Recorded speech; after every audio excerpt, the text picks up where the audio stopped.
Good afternoon, folks. I recognize most of you, but I don't know all of you. I'm Whit Malone. I'm the transitional pastor here at Banner Elk Presbyterian Church, and want to welcome you to this event, which has been in the works for a good long while. And I think maybe 6 years ago was the last time, at least this congregation held an event like this. And so welcome you. I wanted just a couple of announcements. Restrooms are right there if you need that. And there are also handouts over on the table over there. What do you call that? Credenza. A credenza. Over on the credenza. And there is also a small legal pad that if you want more of the handouts, if you did not get them, we will make sure, if you'll give us contact information, we'll make sure that you get those. So why are we here? Why have a seminar like this? And this is just my answer as a pastor and a son. Because I believe that planning for your eventual death and communicating your wishes, your plans, what you would like to your loved ones, whoever those people are, is one of the greatest acts of love that you can bestow upon someone you love. I know that as a pastor, having for almost 40 years sat with families to plan celebrations of the resurrection, to plan memorial services. And those times when the loved one who is deceased has allowed their family to know what they wanted and how they would like things to go, those have been by far, easy is not even the right word, it's too cheap a word, but it is so much more meaningful because it helps me as the pastor and it helps the family not have to make decisions that they really may not feel equipped to make.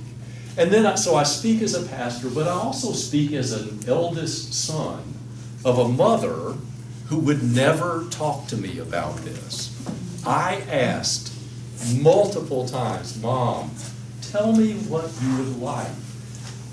And she just didn't want to go there.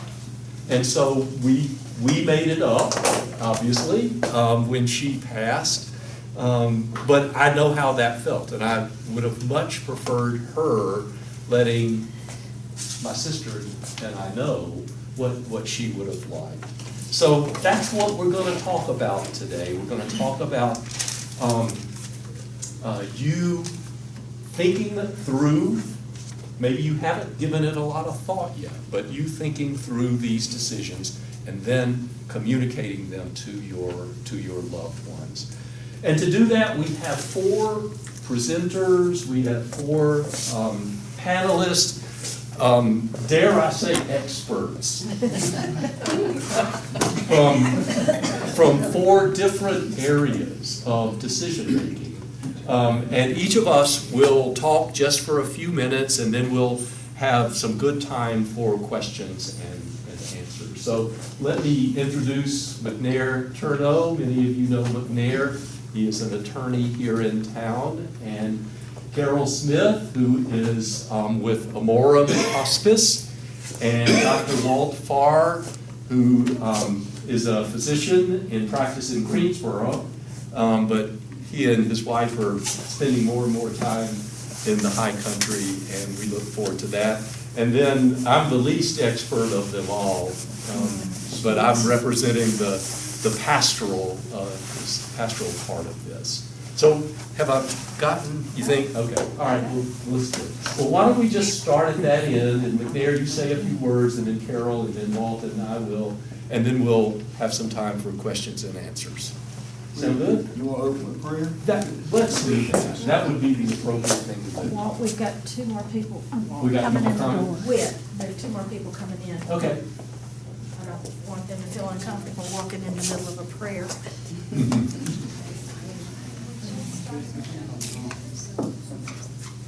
Come on in. Now we can begin. Well, I guess we're going to sit on the That's what happens. Front row's always available. That's right. Oh, that helps me out. You want me to do that there so you can look at it? No, he doesn't want to. I forgot, I figured it out. Well, let's begin with a word of prayer. We're grateful, Lord, for this day, for the Sabbath, which is your gift to us, for the opportunity to worship you and to enjoy the warmth of the fellowship that you provide for us. We thank you for this event and for those who have worked so hard to make it happen. We thank you for our presenters, and we ask that you use this to help us express our love for those who love us by making these decisions and by communicating them to those people. So be with us. May your Spirit fill this place. In Jesus' name, amen. I've done these seminars before over the years in Winston-Salem and up here, and I assume all of them can hear me with my voice. But anyway, if not, let me know. But I've done this will in estate planning, and you can do that for 2 or 3 hours by itself. And then what you get into in the question, the Q&A is, I know a lot of people are going to have probably personal situations or things they had to deal with in the oil estates or estate planning. But anyway, I thought about it this morning real quick because we're only going to do a brief, quick blurb, but I know we've got, like you said, a minister and a lawyer up here, so we'll try and make it quick. But I thought I'm going to call it seven W's. 7 W's, and the first one I just added this morning, the first W is going to be weather. I'm just kidding, but I didn't know the weather was going to be like this today. So anyway, but the first W is what? What are the assets? Where are they located? How are they titled? You know, everybody's going to talk about, you're going to have a lot of questions, I'm sure, about how to avoid probate. So the first thing is, what are the assets? And Cindy, of course, we have handouts out over there about list what your assets are, who owns them, are they one name, are they joint name, whatever it might be. So the first one is what?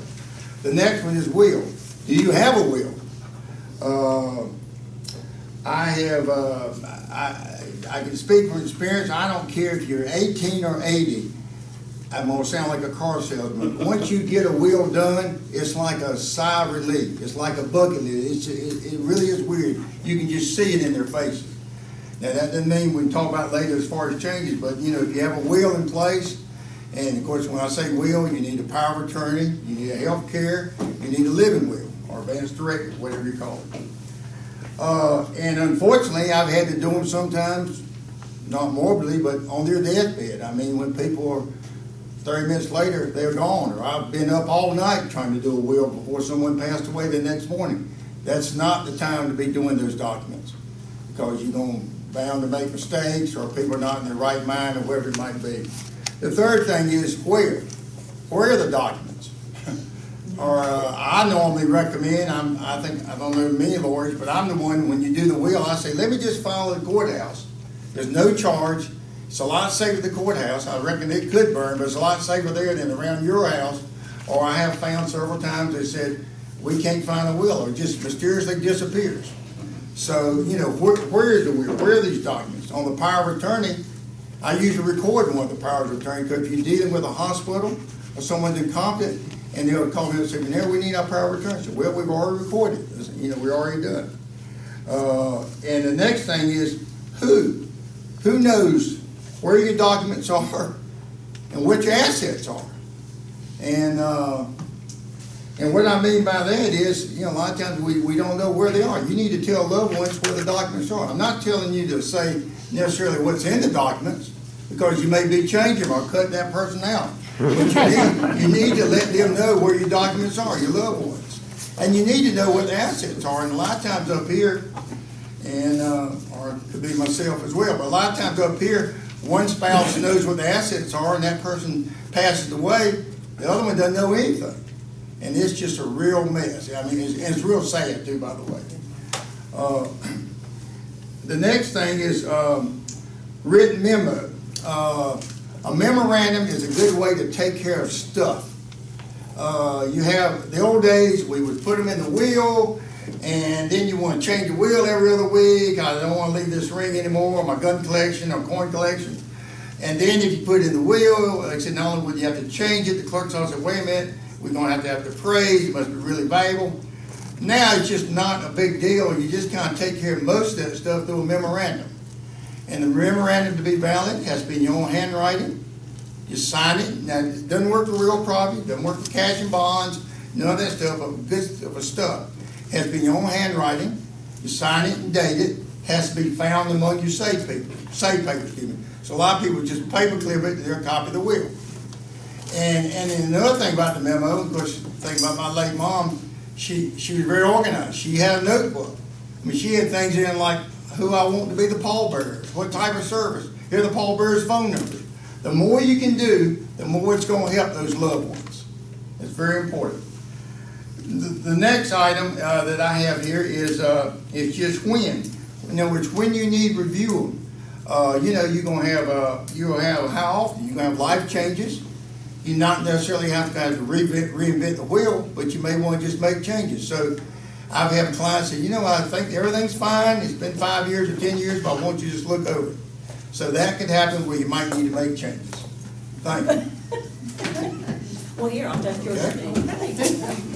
Well, I'm going to talk a little bit about hospice care, and I know everyone has heard that word, and it's very, very scary. A lot of people, the stigma with hospice is they call hospice in and you're dying tomorrow, okay? That is not true. We take care of patients that have terminal illnesses. The great Medicare guidelines are that a doctor says a patient has less than 6 months to live. Doctors base their prognosis on disease trajectory and that kind of thing, but we know only the good Lord knows when someone's going to leave this earth, okay? We don't do anything to hasten death or prolong life. The goal is comfort and quality of life. It's to get the best day out of every day the patient has left, whether that be 2 weeks, 2 months, 2 years.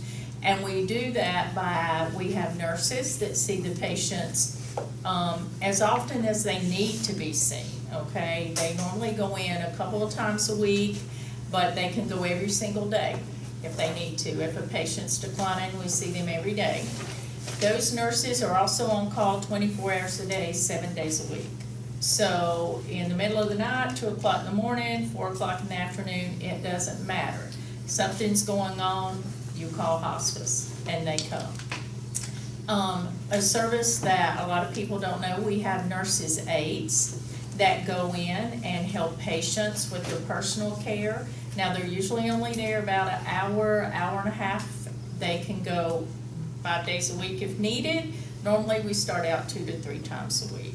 We also have a medical social worker that helps navigate things, helps get you to the people that you need to get your living will, those kind of things done, advanced directives, do not resuscitate orders, those things. We have a chaplain who that is an optional service that can come in. We have volunteers, that's optional. We have massage therapy, which is a great service also. All of this is covered by Medicare. So anything related to the diagnosis that your doctor tells us is going to be your terminal diagnosis, hospice picks up payment for. That means any medications, any equipment you need, anything like that, we pick up payment for. So you will never get a bill from hospice. Okay. It's one of the great things that your government does for you is your hospice Medicare benefit that you elect, okay? We do have patients that graduate from hospice, okay? It is a proven fact that patients that have hospice tend to live longer than patients that don't have hospice. with the same diagnosis, if that makes sense. Because you're getting more individualized care and you're in the comfort of your own home. And what greater gift can you give someone than to let them be where they want to be, whether that be hospital, home, nursing home, and to be taken care of without bells and whistles and all that. Comfort care is what we focus on. Well, what I'd like to say is, not everyone wants hospice type care, and as a physician, you need to be sensitive to the needs of the patient and the family. Yes. Let me tell you a little story. When I was in training at the University of Vermont Hospital in Burlington, I was on horrible intensive care unit rotation. And the other team received this patient who came down from near Rutland. And the story went like this.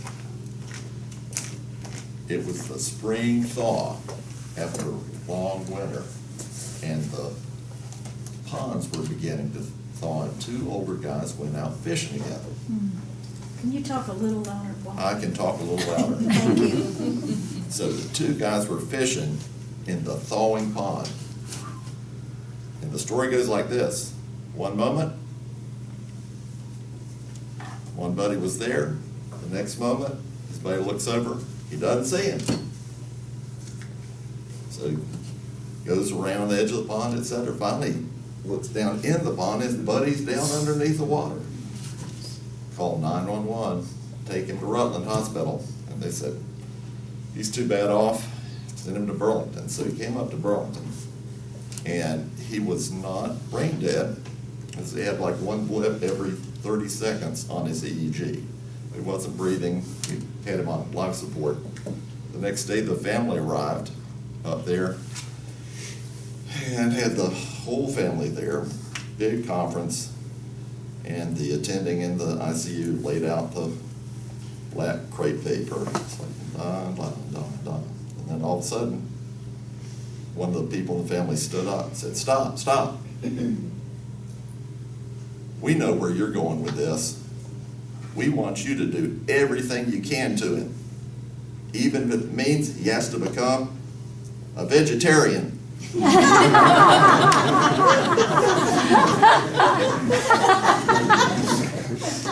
So, fortunately for the gentleman, he passed away on his own, on life support a couple days later.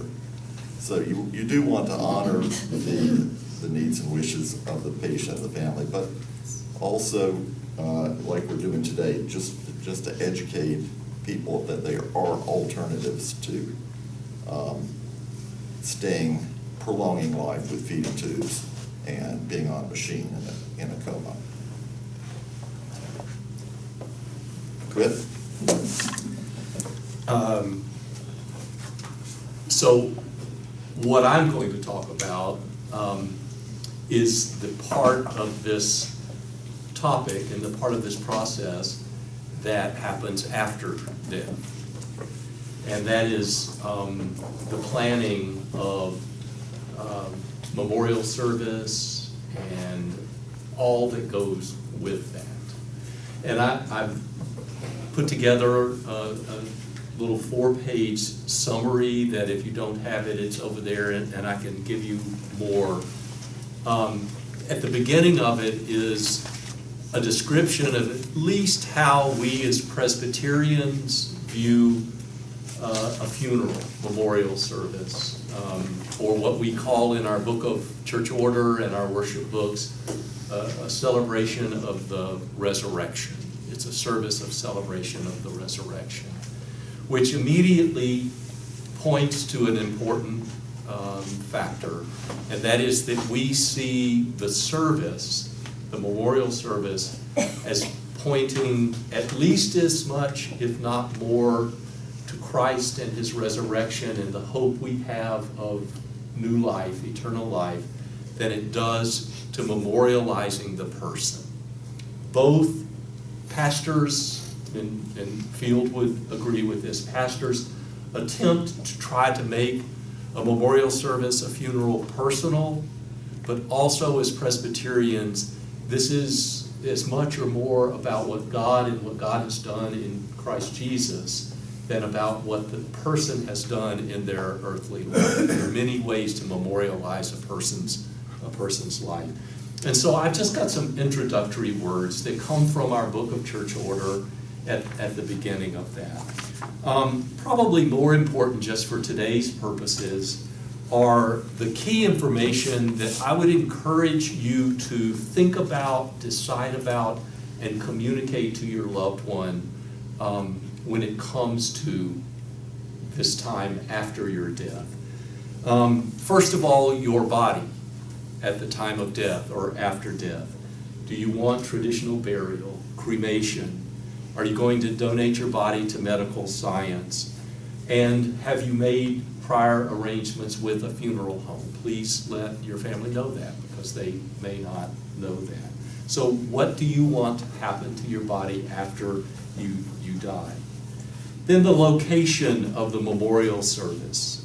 In the church, which is what I prefer, because what it says when your memorial service is in the church is that that death is merely a part of your entire life of faith, and many of us live our entire life of faith through the church, and it is for me the appropriate place for that to happen.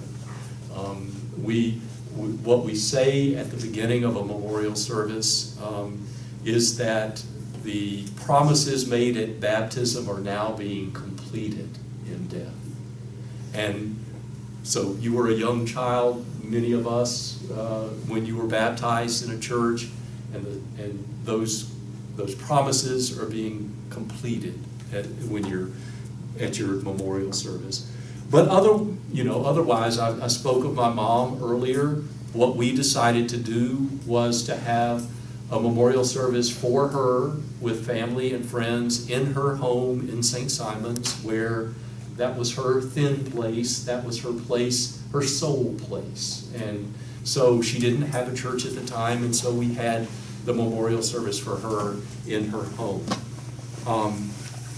And that would be with friends, close family. At a funeral home, some people just prefer to have a service at a funeral home. Maybe you don't have a church home, and the funeral home sort of becomes that at that time, or in another place. There may be a special place in your life that you want your family and friends to gather and have it there. And then the plans for your memorial service. Who would you like to participate? Do you have some people that you would like to share memories of you? Do you have, for instance, in the Presbyterian Church, and that this is not true for all churches, in the Presbyterian Church, the pastor of that church is the one who is in charge of planning the memorial service, but others can be invited. Other pastors, other friends, family can be invited to be a part of that, but not unless you let us know who you would like to be involved. Favorite scriptures and hymns. In the body of the little information I've given you, I have given you countless scriptures that could be appropriately read and reflected on at your memorial service. I've given you a selection of hymns that actually come from our hymnal, but you will find them in other hymnals as well. Make those selections. It really does help so that your child, who may not have been to church with you in a long time, you may not have talked about Scripture for a long time, let them know what you would like, what was most important to you. And then any special music that you would like. We can't always guarantee that that will be possible, but if you would like a solo or something particular played during the prelude or during the service. And then finally, are there military honors involved? We would need to know that. And then your wishes for a gathering after the service. Do you want to have something like in our fellowship hall immediately following the service? Do you want to go to the home of a family member, to your home or the home of a family member, or to another location, or maybe you don't want anything to happen afterwards?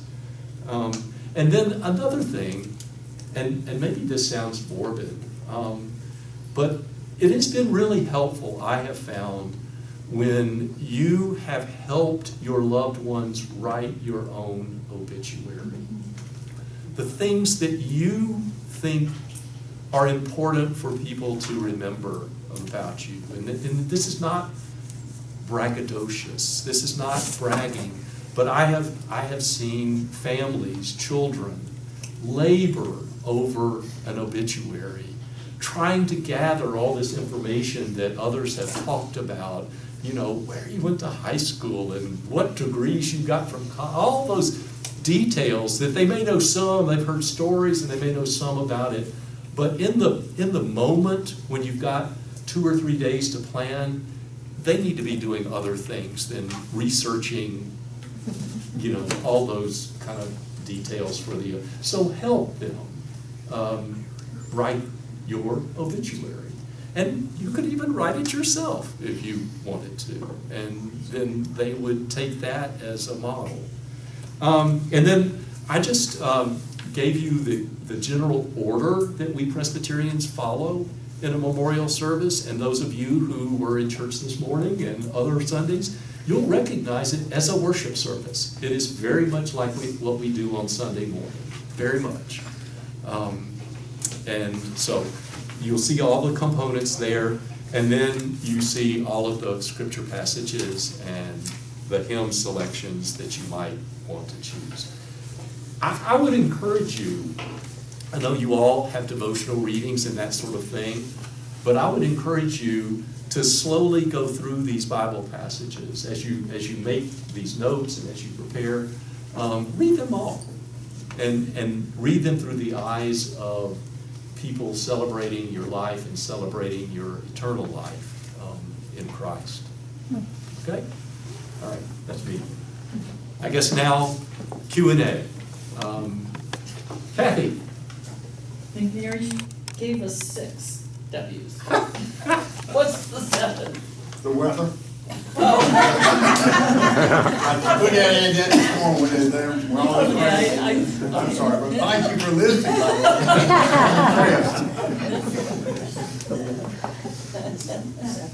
I have one for McNair and jotting notes. You had put 3 things: power of attorney, living well, and you said living well. Healthcare power of attorney. That's right. Living will is called advanced directive, living will, dying with dignity, it's all the same thing. But then the living will is just more specificity. Let's say, for example, between Debbie and myself, we would not need probably a living will. But let's say something happens to both of us and we've got our son in there, that person may be a Scientologist, that person may not want to do what you want to do, that person may be squeamish about it. So what you're doing is not so much between Debbie and me, but for that backup to let them know what we want or don't want if we're in that situation. Thank you. Can I ask, sure, are there any differences between states when it comes to any of those documents? Well, not really. There's reciprocity pretty much. So, they would be, let's say you're in Arkansas and you moved here, and let's take it both ways. Let's say, for example, I did wills and state documents here, and you were moving to Louisville. Mm-hmm. And more than likely, they would still be fine, but I always tell the clients, just have an attorney there look over them, okay, because now you're in another state. But you're probably going to be okay. And the other thing I reckon I don't want to get out too much, but when the living will came out, I know and David's heard this, there was an attorney in Winston-Salem like myself, and he a lot smarter than me, but he also did a lot of estate and will planning.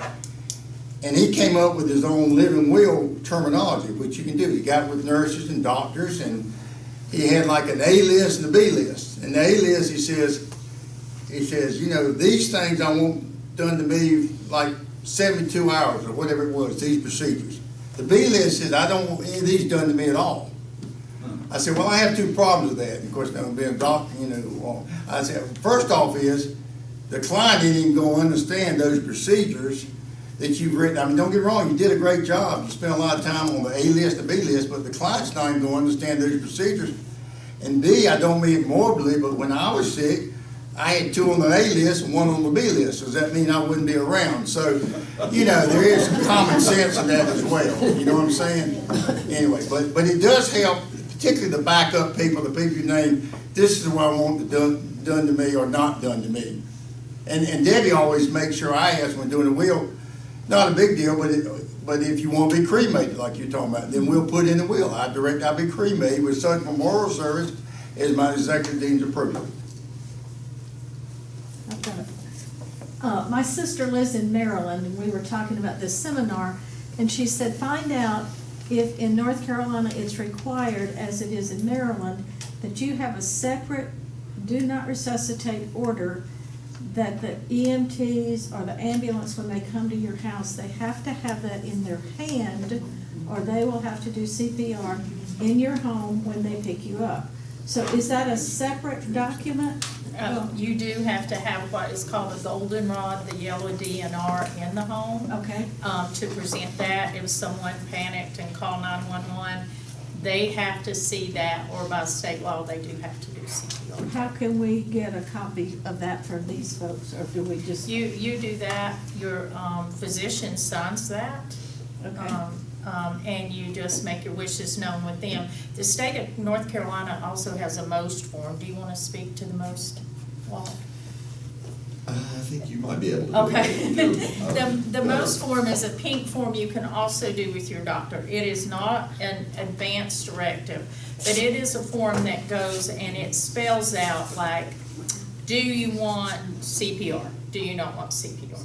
Even if you have that pink form, you still have to have the goldenrod in the state of North Carolina in your home.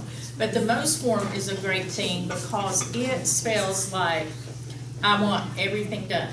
Then there's another option you can check that says I want limited interventions, like I want them to monitor my heart, I want to be intubated, or I don't want mechanical ventilation. Then there's another checkbox on it for if you only want comfort care.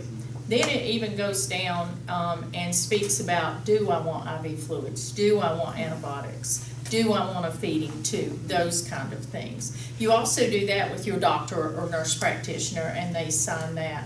But all the way around, you have to have that goldenrod form in your home. So where, if say Bill and I each had one, where is the place to put it so that it's, when somebody comes, you grab it, you stick it on your refrigerator? He will tell the refrigerator. Go ahead. Mine's hanging on the refrigerator. On the refrigerator. The doctor gave it to me, it's yellow, it's lemonade, it's hanging on the refrigerator. And when when I had my surgery last summer, that thing went with me to the hospital in case something happened. Sure. Okay. But it's kind of morbid, you take it down the company. I think that most EMS will check the refrigerator. Yes, they will. You're exactly right. Say that again, Walt. Most people, EMS, will check the refrigerator, so that's the best place to keep it. But if you're not around where that paper is, monthly paper's here, and you're somewhere else, you're in some other part of the country, Then you're you're gonna be gonna be there for a long resuscitated. time, and You better take it with you. Yeah. I'm gonna get a tattoo, do you? That's not valid. Freeway doing CPR. I mean, I've been on the side of the freeway doing CPR on people. Where are you supposed to, I mean, is that something you keep in the glove compartment? Because me as a cop, I never checked. I mean, I had no idea if this person had anything. And as far as I know, I mean, I never heard that someone had it, but that's a serious question. If someone has that, if they feel that strongly that they want a DNR, I mean, that needs to be somewhere. Hang it from the So I rearview don't know mirror. if you folks can. I guess you could Give get any two advice. and put one in your glove compartment. I mean, But nobody's gonna check on yes, it. true. And nobody's gonna check your pocketbook probably at that time. I do have a friend that said she put a little note in her billfold, and it said, check in my Mhm. glove compartment. That's what she's doing. Oh, mine's on Because the most phone. policemen will check your. Well, if I come upon someone and they're If they get unconscious, on my. first thing I'm gonna do is start medical aid. Right. I mean, I'm not checking anything, I'm starting medical aid. Can they get on your phone? I mean, it's, obviously, the obverse of that is, you know, is certainly if you don't have the form available or whatever, they gonna do CPR. That's what's gonna happen. Okay. But if the family's there and they know that they don't want CPR, but the form isn't there, will they still do it? Yes, they will. Yeah, they will. They gotta protect That's my themselves. advice. I've been asked that question. Do you have a non-resuscitate, whatever? And I say, yeah, and that's all they need. They don't, you know, going into a hospital or something like that, and they don't ask for anything else. You know, I've got it, I know where it is, but nobody's gonna get it when it's needed. You know, it's in a file, it's home. The kids know where it is. Sometimes hospitals, at least our recent experience has been, ask us to bring the document and they put it in their system. So the hospitals that we use frequently, all of them have our living wills on file and that, but not a do not resuscitate order. We don't have that with them, so. And I think what is required, if I go to the hospital federally, and then when you go to the hospital, I mean, they'll ask, you know, do you have a healthcare power of attorney, living will? And I tell my clients, just say you've got both and make copies of it for them. Don't give them the original. Right. If they're Medicare age. Question, I have to ask, if this goldenrod, is that, the goldenrod form, is that specific to North Carolina, or is that a term that is universally recognized across the country? Why is it called a goldenrod? I know that, I think different states have different ones. Ours is just yellow in the state of North Carolina, it's called a goldenrod. But different states have different forms, if I'm not mistaken. I think I had a patient come from Florida and theirs Florida was does. different. And when they do come with a different form to us, we go ahead and get the goldenrod form signed by our physicians so that they have it. So I've got something I've termed a medical emergency wallet card. I don't know where I got that idea.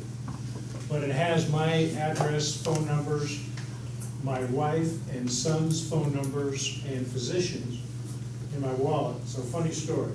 I got my wallet stolen.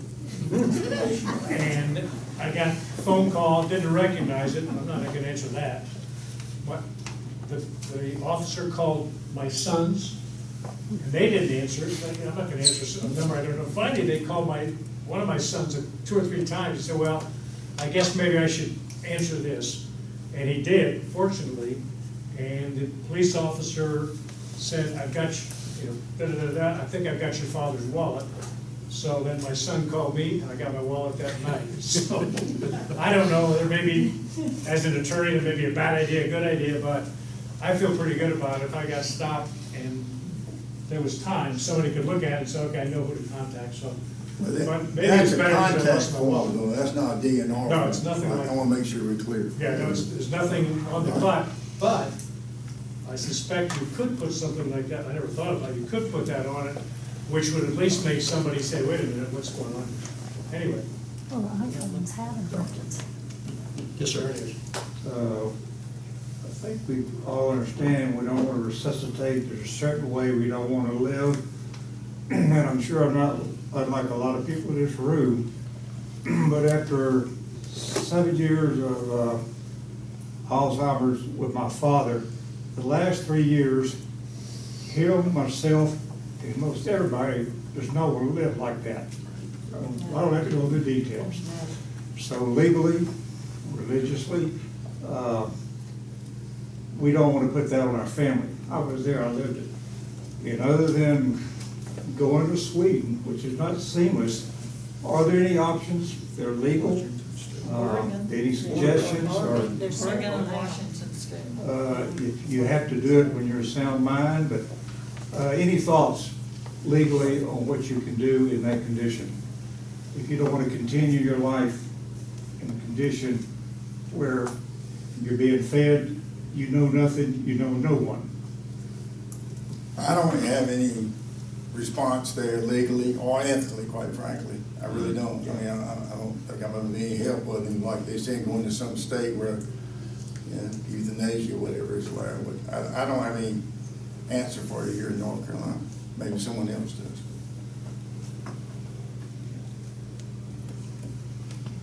And it's So a tough y'all said situation. both Oregon and Washington State. I believe so. There's a lot more than that that Are happen there? now, I think California. Oregon was the first. Yeah, And I think Washington State followed. but there's quite a few out there. Well, that first girl that went to Oregon, she was a resident in California, and she had to move. to Yeah, she Oregon had to become a And resident. become a resident. She just couldn't drop in. Could you write those medical conditions down as a wish if you get to that state for your family to honor that? Would that be a legal document? Like if you're not in a state where you're explaining to your family that if I get to this state, I don't wanna live anymore. There's nothing you can do. That would be euthanasia, I guess. Is that what you're No, saying? I wouldn't put the will. Will means when you die. The will doesn't come alive ironically until you die. So that'd be something during your life.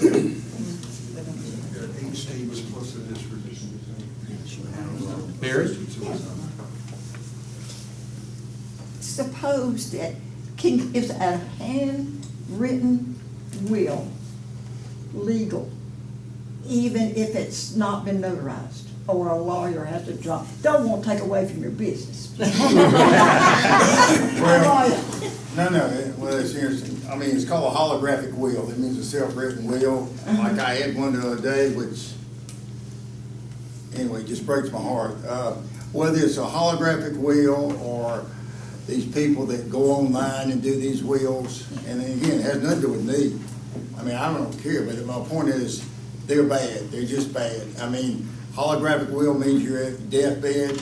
Again, I had to deal with one the other day on a real estate matter where, because it's public record, someone, anyway, the person dealing with COVID, had a sizable estate, and wrote out something. And of course, that's all there was, but I mean, it was and still is just a mess estate-wise. I mean, it's just really bad. And 5 days later, this person died. But they were in the hospital and just did a holographic will, of course, write it out themselves, you know. And yeah, I mean, it will work like on last illness, but it's not the time or place to be doing something like that. Well, I'm talking about like if you don't have a lot of assets, property, money, whatever. Well, it really holographic really means like last illness, really is what that is. You know, it's like a last illness type thing, so, you know, I wouldn't recommend that. I have a question. This isn't going to be the state of North Carolina, and it's not going to be what we're all really talking about, but with children who do not do all this setup and even have a child, if something happened to the parents, what happens to the child? I mean, as far as state, and maybe that is too vague because we're not talking North Carolina. But if nobody has been, say, named, that if something happens, the child moves to, you know, goes to live with aunts or cousins or any kind of, how is that handled? When the state takes over? Well, so wait a minute, does the person have a will, and what are you saying? No, say if it were my children who have not done things set up, and one of them has a child. If something were to happen to, say, my child and his wife, and they have a child, nothing's been directed, what happens to that child? So you're Well, it's asking. gonna be a mess, first off. Right, it's I know called- that. It's called intestacy, because basically, as you're saying, I reckon, we're talking about grandchild. Right. And your son, and your, let's say, just hypothetically, son passes away, leaves minor children, son doesn't have a will, that's probably what I'm hearing. Is that- Right. Okay, so, but the first thing is you deal with intestacy, that means dying without a will. So the statute in North Carolina has to go through a list of who would be the normal heirs. But in this case, let's say hypothetically, I don't want to get too much out Right. of it, No, but that's it'd be fine. first the wife and then the kid. But anyway, let's say they're minor kids. Well, what's going to happen is the state is going to be involved. They're going to have a guardianship, have to appoint a guardian, have a guardian ad litem, call a lawyer, and everything's gonna have to go through the clerk's office. I mean, all the reports, the countings, the monies for these kids, I mean, it's just gonna be a mess. So the reverse of that, every will that we do, let's say, we'll say, okay, we'll take care of, we'll say they're minor kids, and we'll just do something within the will, saying there'll just be a little private trust within the will, and whoever the trustee, can be the surviving parent, the wife, whatever, and take care of the monies until they reach age 21. But if you don't have any of that, it's gonna be dying without a will. You have to figure out who the proper heirs are, and those kids will be more likely what we call wards of the state. Does that make sense? Does that help you? Yep. And it's a mess. It is a mess. A lot of time, expense, and everything. Okay, thank you. One thing too, I reckon, and I don't know if y'all are interested in, and I don't think because there's something to talk about and I got a feeling somebody can bring it up. Everybody talks about trust. Now again, a lot of people, a lot of the clients, a lot of the people live up here, obviously from Florida. Trusts are a big deal in Florida because the states are pretty cumbersome in Florida. The states are not that hard, not that cumbersome in North Carolina as far as probate, as far as issues with it, but it is true in Florida. So I do see a lot of people come up in Florida and they have trust. And it's good and bad. I'm not going to talk about that today, but my point is, nowadays, let's say you've got kids, for example, you got a spouse and you got 3 kids, let's say, and they're all of age. It's very easy now with these institutions, whether it's a bank, whether it's a stock brokerage company, whether it's retirement, whatever it might be, to name beneficiaries. So you can have, obviously you'd have your spouse first normally, then you'd have your kids as what we call contingent beneficiaries. The beauty of that is, Deb and I got wiped out by whatever it might be, then the kids are on there as backup, still they would not go through the clerk's office. So anytime you've got named beneficiaries, there's no probate. It just goes directly to whoever is on there. So it doesn't matter if the will says, I'll leave it all to Whit Malone. If, for example, I've got Debbie on there and then I've got the kids as the backup, that's where it's going to go. And the will is still important, but the point of it is all these are going to go outside the estate. It's not going to go through the clerk's office. I don't care if it's a retirement plan, 401k, I don't care if it's stocks and bonds, but all institutions are very familiar with that now. And you can do that, and you really don't, in other words, you would obviate the need for a trust by doing it that way. I'm not saying trusts are not good in certain situations like minor kids, but there are a lot of ways you can do it now with just beneficiary designations. Yes, I'm sorry. I'd like to go back to that DNR. Okay. With all you kind of professional people here and the officer back here, what's the answer? Everybody's got it, my wife's got to carry the paper, I have to carry the paper, everybody has to carry the paper. And then when you die, nobody looks. Is that correct? So what's the answer? What have you all found that's the answer? Yeah, I mean, I don't see what the problem, I mean, they're going to resuscitate you. What if the paper comes, what if when they call somebody in your family, the guy says, the person in the family says, hey, I've got the paper. Okay, send me the paper, and then they cut it off, or they just keep you on a machine and it just keeps going? What do we got? Okay, I've got, rephrase the question. Are you kidding?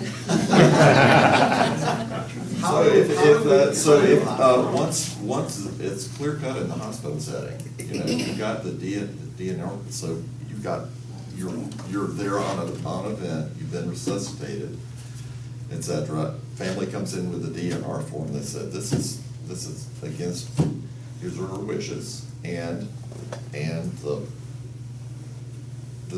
machine's cut off. They pull the plug. They pull the plug. All right, so yeah, there's no problem with that. Later on, they come up with the paper. Then you've got the paper and you can take your wishes however it is. Okay. Or you know, if you've got the healthcare power of attorney and it's documented, but you don't have to have the paper that said, my loved one's wishes are obviously this. We do not want it continued, and the hospital staff with no papers. That. With no papers. Okay. I can't speak for the medical profession, but I have had situations over the years, and maybe that's what you allude to, even though You know, you have to have the legal paperwork, this and that, and the other, whether it's golden rod or healthcare or living will. I don't know. For me, at least, my experience been with a lot of my clients over the years, sometimes it has to do with common sense. It has to do with the people you're dealing with. And maybe I'm going too far out there, but I mean, I understand the legal requirements and the federal requirements. But for example, there was somebody I was a caretaker for at our church in Winston-Salem. The doctor, he didn't have any of that stuff. But I said, doctor, if it was your dad, what would you do? And it was just common sense. He said, I would do this, but I wouldn't do that, and that's the way it played out. Now, maybe I shouldn't say that, but sometimes that happens. The problem comes when you've got conflict. Exactly, that's exactly right. Yeah, that's exactly right. Yeah, that's where it gets murky. I had an ER call once early in my career, and the person was Jehovah's Witness and was actively vomiting blood, and came from a nursing home. It wasn't even my patient, but I was on call, and the patient had 7 children, some of whom were Jehovah's Witnesses and some who were not. And there was only one who was contactable at the time, and so the judgment came down to being hers, like, you know, and we decided to go ahead and transfuse it. Mm-hmm. That was awful.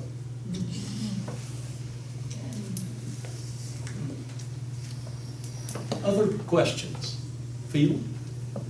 McNair, someone gets a will done, say work done at age 60, 65, what life events after that might necessitate reviewing the plans, or at least it's a good idea, what life changes should we be on the lookout for that would require another visit to your office? Well, that's a good question. I don't know, there's certainly not one, Phil, but I mean, sometimes it has to do, like you said, with loss of a loved one or child in certain of our cases, and or it could be a change in the financial circumstances. Or sometimes people like think about whether it's boundary up prayers in church or where it might be. You know, I've been thinking about this. The church has been talking about stewardship, whatever it might be, and you know, and I'm always feel really good. Because it's not like just one thing, but I feel real good when some people just said, there's really no change in our lives per se. The financial stability is still there. We still got the same family. But I just think it's a good idea. If you don't mind, let's just spend a few minutes and just look at the documents we have. Make sure we got the right people in place. Make sure we got the right backup people in place. Make sure they got the same names or whatever it might be. Because, and then, or someone would say, I just want to make this one change. And I said, well, I get it. I got plenty to do, got more than enough to do, but let's just make sure while we're looking at one change, while we talk about you got the right people in place on the power of attorney, you got the right people in place on the health care, let's just go ahead and look at everything right at the same time. It's real easy for me to look at, but if we're going to do one of them, let's figure it all out, make sure it's all how you want it. McNair, you just did that for me. My wife changed her health care pattern. I came in to see you, and you said, oh, that's going to be okay. But you ought to put a codicil in, because you used a codicil. Right. And that for that minor little thing. But it was very valuable since she just died Thursday. So you did good. Cindy? Mine's not a question, but I have 2 kind of statements. I've dealt with this as a daughter. I've dealt with this while working at a funeral home and in attorneys' offices. One is have your documents kind of in one place. I used to put together I Love You books for people, even if they didn't want to talk to their kids about what their financial was, but at least have things in one place. One thing you need to make sure you have is your birth certificate. Have it handy. They're going to need that information from that birth certificate if they go to the funeral home. So there were a lot of times that the kids didn't know where mom was born, and that was information that was needed when they passed away. Also, insurance policies. and any retirement, just make sure, the beneficiaries are right, because that's a big mess. If, you've had a investment policy and it's been 15, 20 years and the beneficiary is no longer in the picture, that makes a mess later on. And what's gonna happen, like Cindy said, if you don't have a beneficiary, I mean, it could be somewhat of a bad thing. If you don't have that, a beneficiary, all the beneficiaries are predeceased, then that money is just gonna go and become part of the probate estate. You understand that? So then you go back to the will. And it may not be what that person wanted. Could I ask a question? Okay, in North Carolina, do you need to make sure you have your birth certificate? I mean, I wasn't aware of that. I don't know the You answer have to that what? either. Birth certificate. Your birth certificate. That may be for the funeral home, I don't know yet. Yeah, I think it is. I'm sorry, I was looking at an email. I'm sorry, let me wake you up. It's like sitting in the house, and my wife will ask me a question, and I just completely miss it. What they ask in North Carolina is important when someone passes away to have available the birth certificate. As long, you have to have the mother's maiden name and the county and state of birth. Right. Those two things. Now, everything can progress without that, and the death certificate, you know, if you don't know it, you can't find it, I mean, the information's out there through Ancestry.com, or, you know, a simple Google search will pull up anybody's history pretty much. But those, you do have to have the county and state of birth in North Carolina on the death certificate. Can you can just go by word of mouth from that? Yes. Because whoever's providing that information is also listed as the informant on the certificate. Need to do one of these, like I did for Garrett. The informant is the one responsible for providing that information. And you put that down on the form. And I gotta say, it's never too late to call hospice. Wow. Because she was already on her way out, and they came in, and I said, nothing can be this easy, there has to be some glitch involved. All of a sudden, everything was taken care of, just click, click, click, click, click, all the way through to the funeral home. Perfect. Mark. This discussion reminds me, we have a associate member in Florida, and they were not able to come up this summer because their son died unexpectedly in his 50s. About 6 months before that, his wife died. He did not have a will or anything set up. And they have been going through a big mess trying to sort everything out. They're in their 80s, they're grieving. And so it's just a reminder that to tell others, and it's not, you know, children or other loved ones, to spread the word, get everything in order.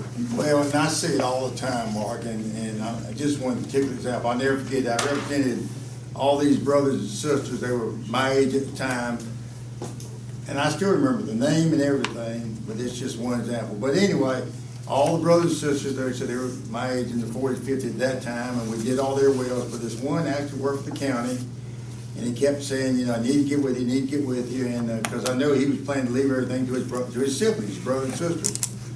And I remember doing a letter one December, which just said, you know, whenever you're ready, I'm ready whenever you are. Of course, he passed away, no will, and it was like, I want to say like 49 heirs. And when the brothers and sisters, it was like the kids of the brothers, some of them like one, two maybe were deceased or whatever, and they like couldn't even find them. There's one in California. I mean, it was just, and I was sitting there thinking, that is so sad, I mean, for it to happen like that, because he didn't have a will. So what are you suggesting, Mark, that a good gift from older adults to their adult children would be a Christmas gift of, we're paying to have your will made? Yeah, I think that's good. While visiting? And all, yeah, their whole care package, because, I mean, imagine trying to go in and figure out bank accounts, passwords, I mean, it was just like, Yeah, I had exactly. a young lady that bought a house in Winston-Salem, I'll never forget, she was like 21, 22. And I mean, I never forget, she says, I need to do a will now, because now I got a valuable asset. I said, I'm amazed at your maturity. She said, yeah, you should have a will. So we did a will for her. Garrett, do you have anything else you want to add? I should have put you up here too, Yeah. but do you? I'm fine. Anything from the funeral home director's perspective? They've covered everything. It is very important that your family and your immediate heirs know what your wishes are. In the state of North Carolina, you have a hierarchy who can decide what happens after death. And a healthcare power of attorney can supersede all of those. The spouse, then the children, then the parents, then the brothers and sisters, and now the state's added to the forms someone that has shown a special interest in caring for the person, which helps immensely. Now, that does not eliminate, if somebody dies without any family, the 5 to 10 day waiting period, but it does help with a lot of the paperwork. I've got a question for Carol. Oh, no. End of life care, can you explain palliative care for Okay, us? so palliative care, yeah, I'm so glad you brought that up. So palliative care is care for people, it's symptom management like hospice care, but you don't, they're saying you should have a life-limiting illness, if you will, if that makes sense. And palliative care helps manage symptoms such as pain control, things like that. You can be on palliative care for 3 or 4 years, you know. You can stay on palliative care up until your death. You don't have to move to hospice care, okay? So when a lot of places use those words together, hospice and palliative care, our palliative care program and most palliative care programs across the U.S. is a nurse practitioner who comes and visits you in your home or wherever you are once a month to help manage those symptoms. Some hospice and palliative cares have nurses that do work in their palliative care programs. In this area, it's mostly just nurse practitioners that come to see you in the home to help manage your symptoms. It's great. It's a very good specialized care, especially for people that have had chronic back pain for years that need medications. Now, let me say this. We do in hospice and palliative care both. We don't just come in and take over. We work with your physician to help manage your care. And you are, I tell all my patients this, you are the boss, okay? I can make suggestions to you all day long, but you drive your care. But the patients I see who I think I should have sent to palliative care earlier are my patients with emphysema and are short of breath and they're dwindling away gradually.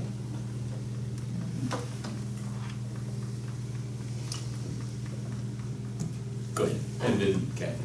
Well, I'm shifting gears just a little bit, but a question that I was introduced to recently. Can you talk a little louder? I was privy to an absolutely horrendous, terrifying situation whereby my daughter's mother-in-law had a horrific time getting the body of her husband back from another state where he died.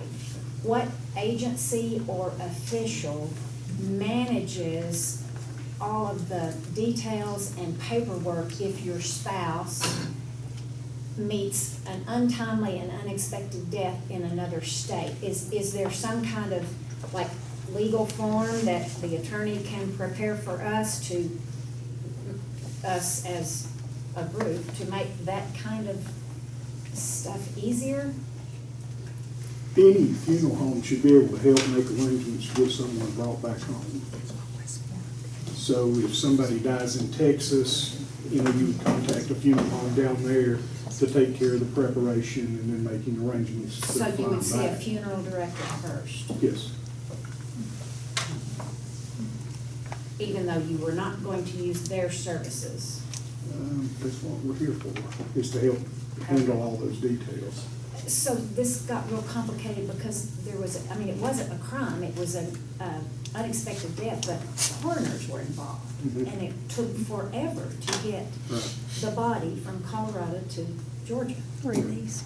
Because you've got permits, death certificates, just so many different levels. You know, each state's different. Well, that was my next question. So, you know, North Carolina, but regardless of whether, even from here to Tennessee, you have to have a transit permit to cross the state line. So you see a funeral director for all of that? Yeah. Thank you. Mine isn't a question, it's more of a statement just based on my own personal experience.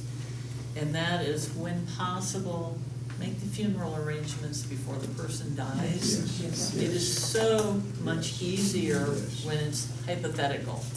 Yes. I did that for my mother, I did that for my late husband, and it made a huge difference. Hypotheticals, the key word on that. Yeah.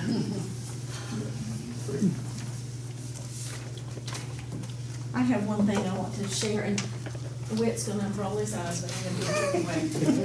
I'm gonna be the show and tell person, a notebook with plastic sleeves for you to put all of the documents that are listed on this checklist. And the neat thing about using a plastic sleeve is if something changes, you just pull out that one sheet and make a change. If you're gonna try to keep up with like bank statements or insurance policies and you wanna have something change in that, you just slide out the old one and put the new one in. Also, unfortunately, I have 4 pages of passwords on in my notebook. And this, Only 4? Only 4 pages. This notebook was my dad's idea. I'm sure other people have great ideas too, but every time we visited him in the last 10 years of his life, he would say, "Have you looked at the notebook?" And we would say, "Yes, Daddy." He'd say, "Well, I made some changes. Please come and look at the notebook." So we did, and so Bill and I now have one, and I'm encouraging our children to do the same thing because they're old enough to have to do this. So, but if you did not pick up one of these, this is kind of a helpful checklist of things you might want to include. Somebody else told me they had file folders or an accordion thing, but your family's got to know where it is to be able to find it. So Donna, do you that's have, my spiel. do you have one of those checklists? I'm sorry? They're up there on the counter. Okay, sorry. And there are other handouts up there on the table. And I inject a little humor, I got to end on this, because I see, Phil and Laura, a few people, I'll step on some toes, but at this point in my life, I don't care, so. Anyway, so, you know, I went to Wake Forest Law School, and we wanted to make sure that all of our clients in the future had wills. And you know why? Because if you don't have a will, you have to go through the laws of intestate succession. And if you don't have any of those people there, they're still alive, guess where it's gonna go? It's going straight to the UNC system. So we Wake Forest people want to make sure you're not. We want to make sure everybody had a will. We don't want to go to UNC. I'm sorry. Donna? There were a few of them, I know, not just Phil. I have a question that, it sounds ridiculous, but why don't we teach school kids how to take care of checkbooks, how to take care of bank estates, how to teach, and start with this then. I mean, there's life and death when you're a tiny child. Why don't we start teaching our children this early on in life so they don't all of a sudden have to do it when they're in a trauma? I mean, it just doesn't make sense, and sometimes we think we have it done, and believe me, it's not done. Well, I think you're exactly right. We parents should teach our kids responsibility. We know when our pets die. We know when the fish dies. You know, there's life and death to everything, and we should be teaching this from tiny childhood. Not that you have to prepare for your father and mother to die, but start introducing this kind of thing. Sure. Which means for me, even though my kids are grown, I need to do that. Yeah. Right? Yeah. Maybe the same for some of y'all. Thank you for coming. Yeah.